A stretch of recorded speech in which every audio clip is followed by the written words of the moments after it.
What's going on, bottom line viewers? It's Dylan back here for another video, and today is the second part of the NFC Divisional Which Team is Better series. We got the Eagles and the Saints today. You guys know what this video is all about. Going through every position, quarterback, running back, wide receiver, etc. I'm not including the kickers in this one, so we can get the head coaches in. But yeah, 9 categories. We're going to go through both teams, who I think is better as overall talent. Not a prediction. You can go watch our predictions videos for that. But this is a talent-wise which team I think is better. So let's go ahead and get started. All right, first off, we have our quarterback comparison. For the Eagles, we have Nick Foles, 141 for 195 in completions. That's 72.3 completion percentage, 1,413 yards, 7 touchdowns, and 4 picks in the regular season. In the wildcard game against the Bears, he was 25 of 40, 266 yards, 2 touchdowns, and 2 picks. And then Drew Brees in the regular season, 364 completions on 489 attempts for a 74.4 completion percentage, 3,992 yards, 32 touchdowns, and 5 picks. Got to go with the boy Brees here. Nick Foles, he is just this big, larger-than-life character in the playoffs, it seems. He knows how to lead this team to great success. I have no idea why, but he's able to get the job done in certain situations. However, Drew Brees is the man. You know what he can do. He had a really, really good season. It kind of faltered towards the end, but in terms of overall talent, you got to give this one to Drew Brees. You know what he's going to bring. You know what he's capable of, and during the playoffs, I think he's going to show out as well. So, Drew Brees here on this one.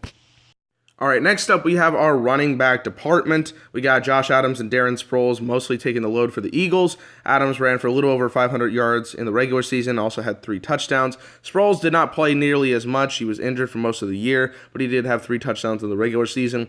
In the Saints running back field, we have Kamara and Ingram. Kamara rushed for 883 yards and 14 touchdowns, also had 81 receptions, 709 receiving yards, and 4 receiving touchdowns. Mark Ingram had 645 rushing yards and 6 touchdowns to go along with a receiving touchdown. Again, just like the Bears one, this one is no question that the Saints take the running back department. The Eagles' rushing game is not very good this year. It is hurt significantly without Jay Ajayi being in the lineup. And overall, I mean, you look at what Ingram and Kamara produced. It wasn't as killer as their 2017 season, but their input was pretty good this year overall. They were able to get the rushing yards that they needed to. Kamara and Ingram combined for almost 1,500 yards, I believe, actually over 1,500 yards. They got 20 rushing touchdowns. They had 5 receiving touchdowns. They're able to be threats in both the rushing and receiving game, and teams are very scared of that kind of thing. They know that they can do both, so they got to focus on limiting both in that game. So Kamara and Ingram take this one. Saints up 2-0. All right, next up we have the receiving cores for both teams. For the Eagles, Alshon Jeffrey, 65 catches, 843 yards, and 6 touchdowns. All of this is in the regular season. Golden Tate, 30 receptions, 278 yards, and 1 touchdown in his time with Philadelphia this year. And Nelson Aguilar, 64 catches, 736 yards, and 4 touchdowns. For the Saints, we got Michael Thomas, 125 receptions, 1,405 yards, and 9 touchdowns. And then Traquan Smith, 28 receptions, 427 yards, and 5 touchdowns. I know this is going to be a little controversial, but I am picking the Eagles receiving core on this one. Here's why. Depth in these situations, in these categories, is crucial. In order to have a better receiving core, it cannot just be one man. Again, when it's like the quarterback or the running back even, it's a little bit more cut and dry because it's one man versus one man or 2 men versus 2 men. Here, the Eagles have 3 pretty solid receivers, guys that I can trust, Jeffrey, Tate, and Aguilar.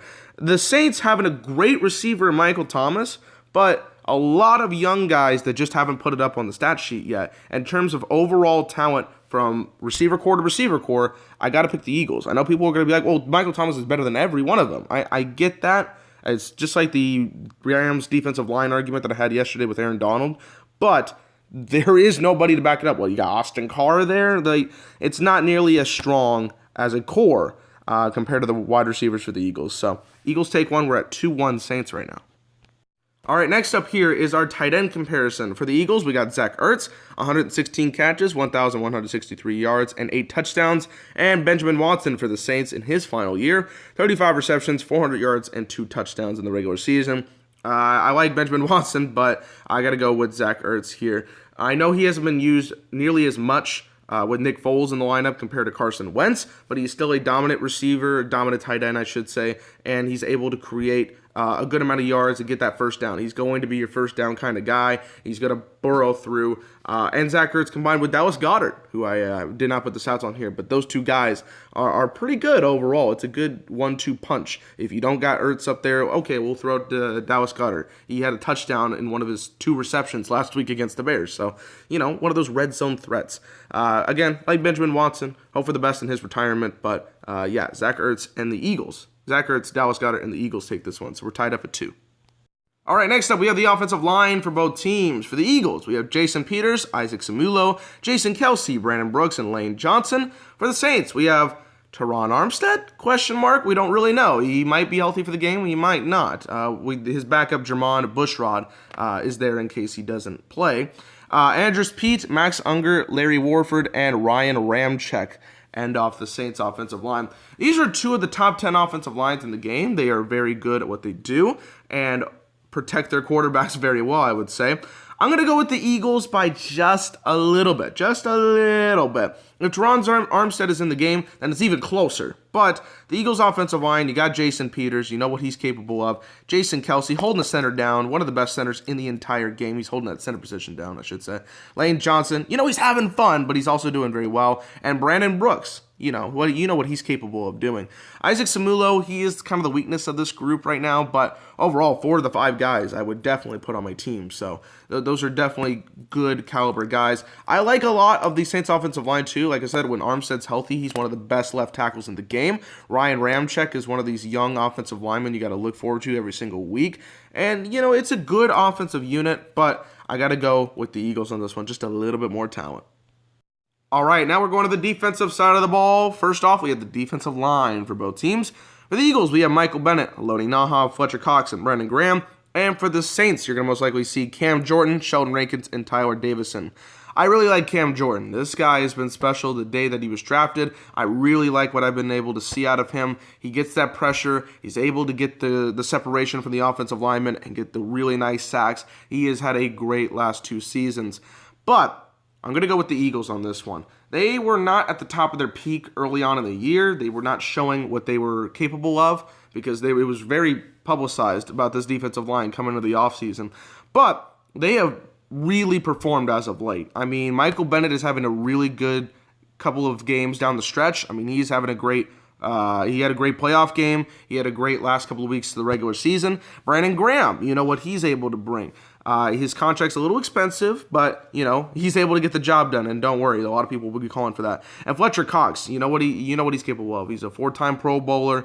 This guy puts on that pressure when necessary. And overall, this defensive line was all about just getting that potential through, and last 5 or 6 weeks, I think they've done so. They have improved their stock tremendously. And don't get me wrong, I like Cam Jordan. Sheldon Rankins is also a good player, but in terms of the overall talent, I got to go with the Eagles defensive line. All right, next up, we have the linebacker crew for both teams. For the Eagles, we have Jordan Hicks, Nigel Bradham, and Kanu Greigerhill. If I pronounced that wrong, I apologize. For the Saints, we have A.J. Klein, Alex Anzalone, Manti Te'o, and, of course, Demario Davis. I'm going to go with the Saints on this one. I really like the linebacker depth that this team has more than anything else. Demario Davis is a very solid linebacker. Yes, he's on the solid team. And, honestly, he should get paid what he is paid. The speed and force that he has, it's a great linebacker trade. Got to like what he's been doing this year. A.J. Klein is, again, another underrated linebacker. Manti Te'o actually has been pretty good when he's been playing. And Alex Anzalone is a nice piece as well. The Eagles have decent linebacker talent. Nigel Bradham, Jordan Hicks, got to like both of those guys. But overall, I just like the depth with the Saints. And Demario Davis, one of the best out there, in my opinion. So I'm going to go with the Saints on this one. All right, next up, we have the secondary for both teams. This is the last defensive category. For the Eagles, we have Avonte Maddox, Malcolm Jenkins, Rasul Douglas, Cre'Von LeBlanc, and Corey Graham. And for the Saints, we have Eli Apple, Kirk Coleman, Marcus Williams, P.J. Williams, and Marshawn Lattimore. Who am I going with here? I'm going to go with the Saints on this one. Again, Malcolm Jenkins, of course, AC's guy. He wanted the perfect picture for him. He's a pretty good leader for this team. He is like the defensive leader of this group. He knows what this team's gone through. He's a very good player. Got to give him his credit. But, again, these guys are really banged up. And again, they made some plays. Like Avonte Maddox against the Bears made some really good tackles. But I really like what the Saints have been doing this year in their secondary. They got Eli Apple in the middle of the season. He has had his best year in the NFL. Like, I've been really impressed with what he's been doing. Marshawn Lattimore, you know what he can do. He was a defensive rookie of the year last year. Not as great of a year this year, but he's still having a pretty solid year. And I like the talent around him, like Kurt Coleman. Like, I like those guys right around them. The secondary for the Eagles has been shifting all year. There's certain guys coming in at one moment and then playing in the next. And Crevon LeBlanc, I don't think is going to be changing the crew, changing the culture, I should say, of this Eagles team. But it's a little bit closer than you would expect, but Eli Apple, with this great year that he's having, his breakout year, and Marshawn Lattimore still being there, you know how good he can be, I got to put them a little bit ahead of the Eagles secondary. So there you go. All right, we're tied up at 4, going into our final category, the head coaching category. Doug Peterson or Sean Payton? Who is the better head coach? You know, you could go either way on this one. Doug Peterson, he had the most recent success. He just won Super Bowl 52, and he loves giving ice cream to the team for motivation. Sean Payton, on the other hand, he does have a Super Bowl ring. He is a fantastic quarterback, one of the all-time greats in Drew Brees, and he's telling the players you can get $225,000 and a Super Bowl ring if you win 3 fucking games. So their motivation is wildly different. It's pretty interesting, honestly. And I like both head coaches, to be honest with you, even as a Cowboys fan. I really see the talent, the potential that Doug Peterson has had.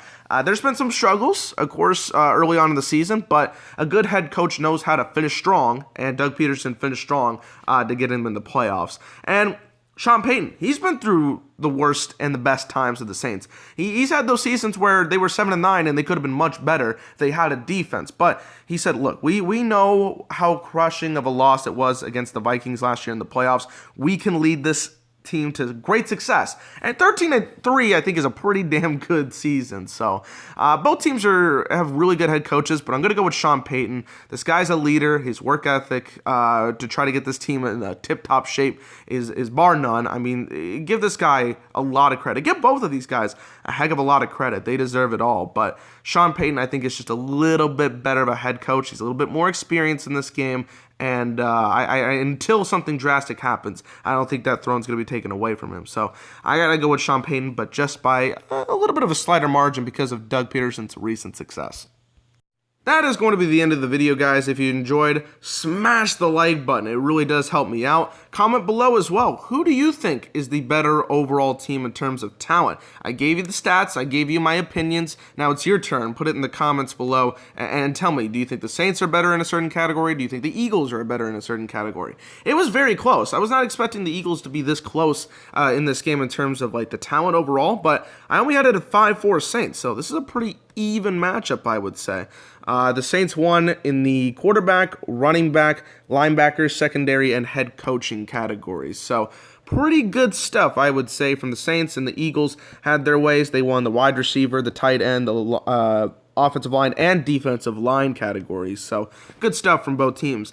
Subscribe to the Bottom Line View for more NFL content. You know us. We are putting a lot of content out for the playoffs. We're going to have recaps for each and every game, so stay tuned for that. I won't be on Saturday, but I will be on for Sunday, so Mitch will be able to hold down the load and get those games for the Colts and the Cowboys, Colts, Chiefs, and Cowboys, Rams games, so stay tuned for that, and a lot more content in terms of solo videos from myself and Mitch. So I hope you enjoyed. Till another Bottom Line View. Peace out.